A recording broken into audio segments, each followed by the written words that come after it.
welcome back to another episode of the FitBiz Journey podcast. I am so excited today because I have Topher Morrison with me, who is the Managing Director of Key Persons of Influence. And the reason why I'm so excited is because he is the person responsible for my best-selling book that I have written. Well, that's a little, that's far too much credit, quite frankly. I think you're the one responsible for it. You wrote it. Yes, but Topher, actually... I was the knuckle in the back that got it written, I suppose. Exactly. Yeah. Well, first of all, just a little background that most people know that I did not really speak English, so it's still pretty shabby there. I think the crowd's pretty well aware of that. But when I met you, you told me that I am going to, and yes, they are very aware of it. When I met you, you told me that I'm going to write a book in about 3 months, and I was like, yeah, you lost your mind. Yeah. So, and then I think I did write a book in 3 months and publish it, right? Yeah, you did really well. I mean, as far as our clientele list goes, I'd say you're one of the top 5 that did it in the schedule that we actually have allocated, which is an unrealistic schedule, quite frankly. And you stepped up and did real well. Yeah. Awesome, thank you. By the way, off the camera, he said I was number 1, just to let you know. Anyways, so we are here today because he is doing amazing things in the community in a global level as well. You have been speaking internationally, right? Yeah, for 30 years almost. Would you please just give us, I guess, maybe a 10-second intro on what you're exactly doing right now, and then for the audience? So yeah, sure. Well, what our company does is we actually help small business owners develop their personal brand such that the owner can then leverage that brand identity to grow and scale their business. And that's what we did. Yes. And we're still doing it. And the number 1 thing that you recommend to read the book, Key Person of Influence. It's a dang good book, and I can say that because I didn't write it. My business partners, who are way smarter than me, wrote it. And by the way, everybody who is listening right now, I would guarantee you that at least 50% of the people have read that book because I have always recommended it. Wow, that's great. Yeah, it's a fantastic book. If you've not read the book, you should read the book. Okay, so let's get started on writing. Okay. So why should somebody today, this age, would still write a book? Okay, so well, let's back into that a little bit, in that one of our concepts or one of our strategies for making someone a person of influence is to make sure that they have credibility. Well, one of the most effective ways to gain credibility in any industry is to become a published author in that industry. You know, when you think about, for example, here in our city, Tampa, we probably in the Tampa Bay area have maybe, I don't know, 7,000 attorneys. It's a very strong legal community. How many of those 7,000 attorneys have written a book on their specific topic? That drops from 7,000 down to like, being very ambitious here, saying 70. It's probably not even that. It's probably close to like 7 to 10, right? But we'll just go a little bit more ambitious there. So what do you want to do? You want to be one of 7,000 or do you want to be one of 70, right? You look at gym owners, right? How many gym owners are there in the country? Tens of thousands, right? How many of those gym owners 34,000. 34,000. Yeah.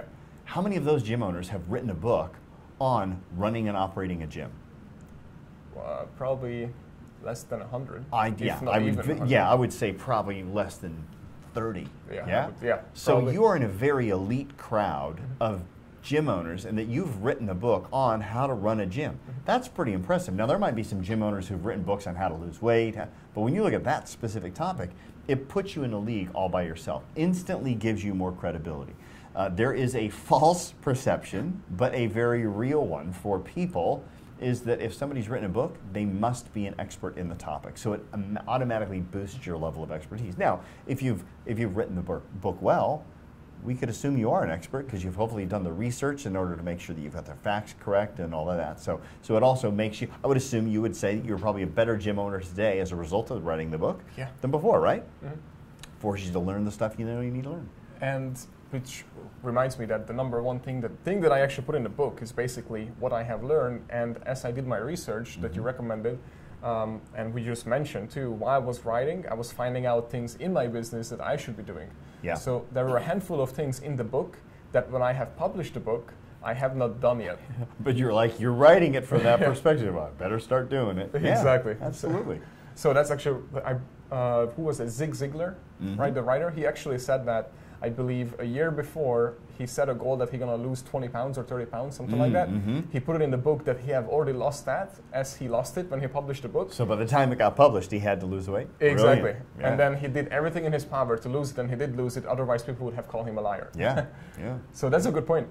Well, that can actually get into a little bit of our strategy on how to write the book when we get into that as well, because I find that public commitments definitely help you make sure you get your stuff done. Perfect. Yeah, and I agree with that. Social media helped with me that too. But let's go with we accomplished that we should write a book. So number 2, how do we even get started on that? Oh, how do you get started on writing a book? This is the thing. This is one of those things where if you don't do this one thing right, you could very easily never finish the book or write a really bad book. The first thing you have to do is you have to determine who the audience member is. Like, who's the reader, right? And what most people do is that I ask people all the time in business who want to write a book, I go, well, who should read your book? And the worst answer you could ever say is everybody. Everybody needs to read my book. Well, maybe that's true, right? But the fact is, if you try to write a book for everyone, it's not going to speak to anyone. But if you write a book to one person, it'll speak to the masses, right? And so I'll use an example of this. If you remember, you've read The 4-Hour Workweek by Tim Ferriss, right? Tim Ferriss did such a good job writing that book. He wrote it for the person who does not want to own a brick and mortar building, probably a solopreneur who needs to outsource the majority of their services and their responsibilities to other people such that they can have a very low expense life, therefore have a very high margin quality life. And it was very specific to that. I read that book, and most of that stuff didn't apply to me because I have a brick and mortar building, lots of employees, right? But there were just a few gems in that book, not in terms of strategy, but in terms of philosophy, that spoke so closely to me. I ended up deleting all the things that didn't apply to me and generalizing the whole book to go, it's like he was in my house describing my life and how I think, right? And other people say that as well, but the thing is they've deleted the things that didn't apply to them and generalized, and so we could be talking about the same book, but our experiences are completely different. If you write a book for just one specific target, what happens is as people read it, they'll fill in the blanks to make it fit into their life. Worst thing you could ever do is write a book for everyone. Best thing you could ever do is write a book for one person. In fact, we did an exercise for this, where you write out your avatar, which is take some time to sit down and write a detailed description of who the perfect reader would be. Give them a gender, give them a name, give them a career, give them, you know, I was actually looking to make sure that my alarm didn't go off. And then it goes off. Always happens. Next thing we're going to do, we're going to have a dog barking, because that's always what happens. But so write out an avatar of who is your ideal reader. Give them a name, a gender, give them a race, give them a profession. What are their hobbies? Are they married? Do they have kids? Where do their kids go to school? Like, I mean, the more detailed you can get, and that'll never end up in the book. But what it does is it allows you to really create clarity of thought when it's time to sit down and create the content, because, well, you remember the exercise we talked about is you act as if you're going to buy that reader a cup of coffee, right? So you can literally sit down when you start to write and just close your eyes and imagine that person sitting in front of you, and that person asks you one question that day. And that one question is what you're going to write about. And when you do that, you'll end up creating such a content-driven book, such a quality crafted book, that you don't have to worry about appealing to everybody. People will read that book, and the parts of them that are that person will speak out to them, and they'll delete all the rest. Yes, perfect. Yeah. And so this is exactly the how to write, what to write about, and who to write it to. Yeah, you know, I mean, well, in our system, what we do is we say you write the book for the person you pitch to. So if you're writing a book for professional reasons because you want to leverage your identity, well, who's your target customer? Yep. Your target customer was not people who go to the gym. Yep. Your target customer are people who want to buy a gym. So it was a perfect audience for you. Exactly. So you wrote a book on how to run a gym. Yep. So you write the book for the person you want to do business with. So that's a misconception that people think that the first thing they should start with is the title of the book. Yeah. Well, listen, and this is the one where we talk all the time. It's like probably the last thing you should ever do is title the book, but it's the first thing everybody does, and I get it. I do the exact same thing as well. It's kind of like a mental compass to keep you focused on where you want to go and what you want to do with the book, and I get that. But what I tell people is I say, listen, if you want to come up with a title for the book, go for it. but don't be addicted to that title. Be willing to change it at the end, because we've had some clients where they knew what their book title was going to be, and then they came up with 3 or 4 alternates. They split test it, put it out there for a poll, and their favorite book title didn't even measure. Like nobody wanted it. Yeah. In fact, I'll give you a great example. One of our friends, and you know him, Alex Rodriguez with Yummy Marketing, he had a book that he had written out there, and it was a great book on how to market, how to do a product launch for markets, for products and services. And he had 5 or 6 different titles that he'd written out. I don't remember what any of them were, except for the one that was the one that he ended up picking, which was Digital Bacon. And I remember when we had this private profile group going on, and I remember when in fact, this was probably before your time. You've heard the story, I would guess, because he was a client before yours. So we posted inside our private Facebook group, and there must have been 70 comments, and they were all very heated, opinionated comments about the title Digital Bacon. Very few comments were about the other 4 or 5 things that he had. Like, people just ignored him. People would make us say, I like that one, but that was it. But people were like, Digital Bacon sucks, and here's why, or Digital Bacon's amazing, and here's why. And I stepped back and I looked at this chain of events, right, and I realized whether it's a good title or a bad title, it's a conversational one. Yes. Everybody's focusing on it. So I told Alex, I said, trust me on this one, buddy. I think it was the one that he was like, oh, that's just a weird book title. And he went with it, and it was a bestseller. And he also have bookmarks for. The guy created, he created a whole identity around the book, like digital strips of bacons for bookmarks and all kinds of stuff. It was pretty creative. Yeah. And that also aligns me to the next thing, which is most people fear that what people are going to think about what they write, and they have that fear of their opinion. But the thing is that, and that's same with the title, because most people, or even this video, when I post it, here's the thing: if there's people have no opinion about whatever we do, then obviously we're doing something wrong. Then nobody will watch it. Yeah, right, exactly. So we want something that they have good and bad opinions about it. Then you know you have something that you hit. Yeah, absolutely. It's like the difference between, you know, calling this is this a podcast? What? Yep, podcast. Yep. It's like just on all platforms. Yeah, like calling this podcast, you know, some suggestions you may or may not want to employ if you ever decide to maybe write a book, but if you don't have to, you don't want, like that kind of a wishy-washy, like everybody will like pass, right? But if you, and I'm not saying you should do this, by the way, because we don't even know what the heck we're talking about here in terms of contest, but like, you know, the title was something like the 3 hugest mistake authors have made and how to avoid them. Like that's probably gonna get more attention, right? It's gonna, but people are gonna be like, screw you, man, I did all 3 of those things in my book. That's great, creates conversation, creates a dialogue, that's okay, yeah. That's exactly right. Once people realize who they're writing it to, and then they know what it's about, how do they organize their thoughts? Should they just writing the whole book in order, or they should just, what should they do? Like, you know, like if there's a big book, so they just start writing and then they just finish one day, or is there a tactic behind? I have a new strategy that we've employed that was developed after your first one. So this one might be beneficial for your second one. So I'll actually write some stuff up on the board. Okay. Yep. So let me roll some credits as well, by the way. Okay. So I did not develop this technique. This technique came from Donna Stone, and she actually has a book out called, I think, How to Write a Book. How to get a book published or something. I'm not sure. We can actually get the link of the book, and you can put it inside the podcast. Yes. Yeah. And this is, like, when I saw this, I thought, this is the most genius way to write a book I've ever seen. And now, in fact, even our ghostwriters who have been through our program saw this tactic, and they were like, oh, yeah. we're using that from now on. It's just that good. So she developed a thing called a diamond map. Okay. And the way the diamond, you're gonna love this, dude. You haven't seen this, have you? I don't think you have. No, I have not. All right. So she developed this thing called a diamond map. Now I am totally going off memory. Hopefully I don't screw this up. Let's see if I can get a pen that works as well.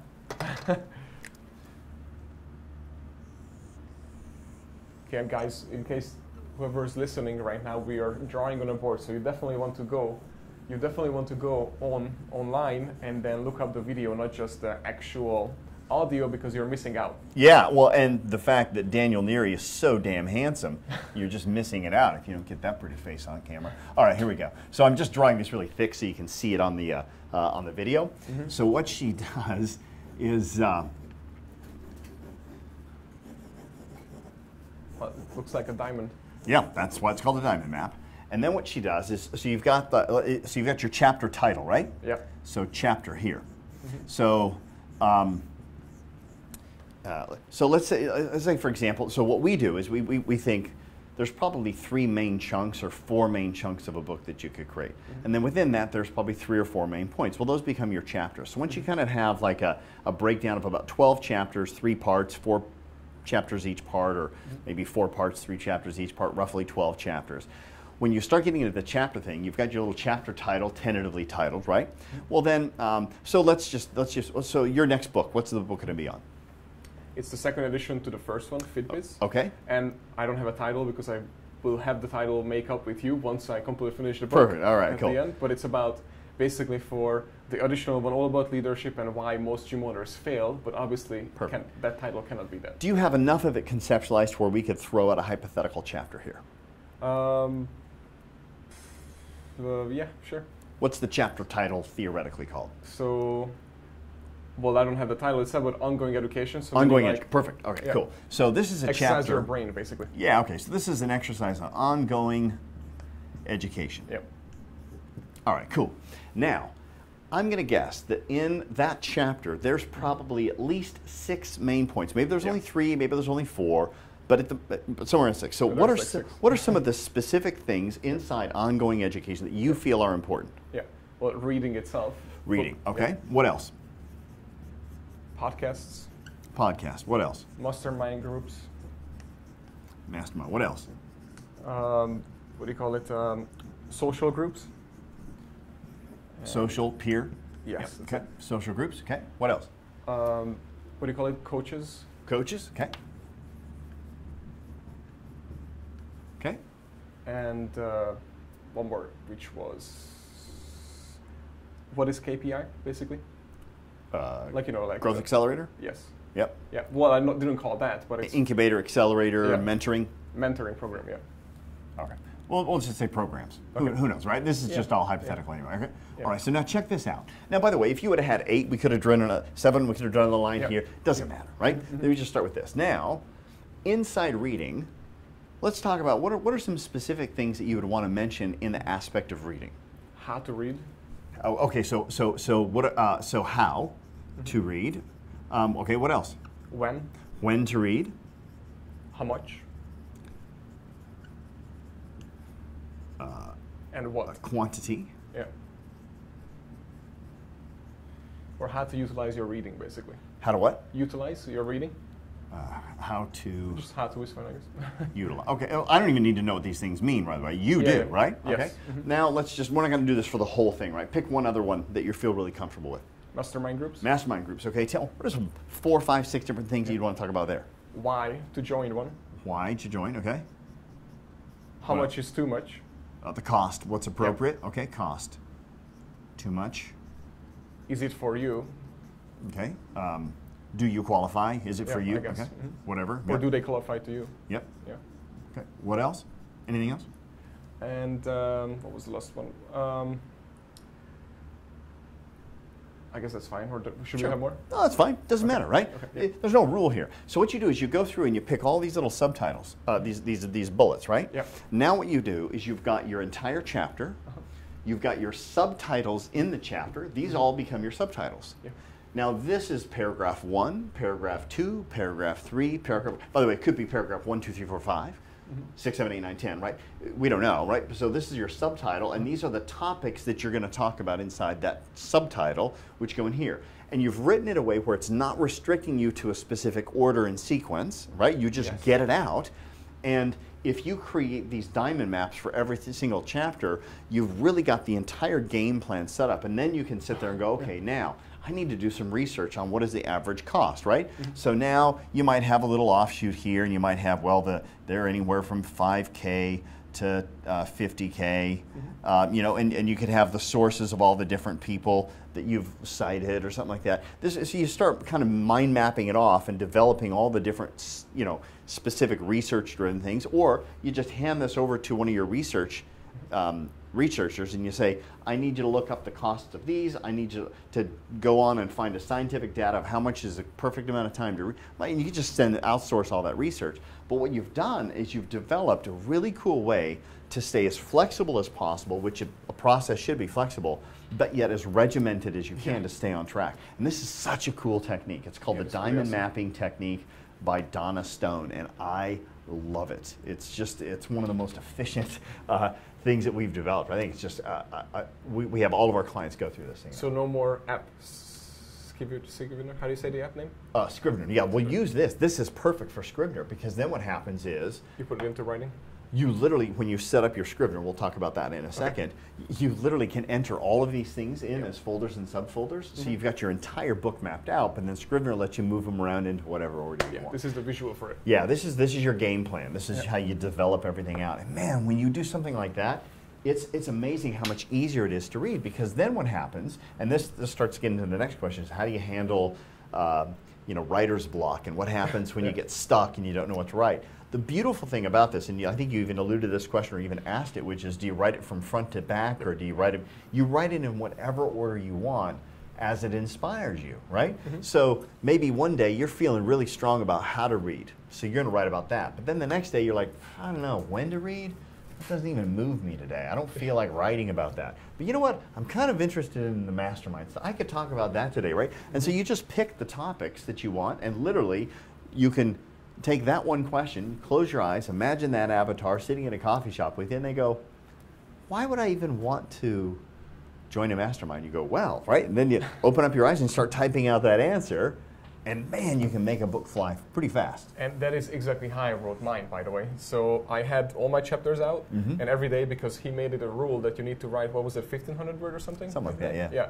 So every day, so I just opened up my app, which called Scrivener. Yes, I just can't say it, sorry. Yeah. And I'd like to hear you try. Scrivener. But anyways, I can't say it. So you see, people always make fun of me. But anyways, so I had all the way on the left, all the chapters. Yeah. And then I just like you said it, I read through which one I feel like to talk about or read about or write about. Yeah. And then, all right, I feel good about this, and start typing. If I burnt out or I felt like no more, that's it. I moved on. So let's unpack Scrivener a little bit for the viewers and Yes. for the listeners. So Scrivener is a software which is designed specifically for writing a book. Now you might sit there and think, but I've got Microsoft Word. I don't need to buy a software.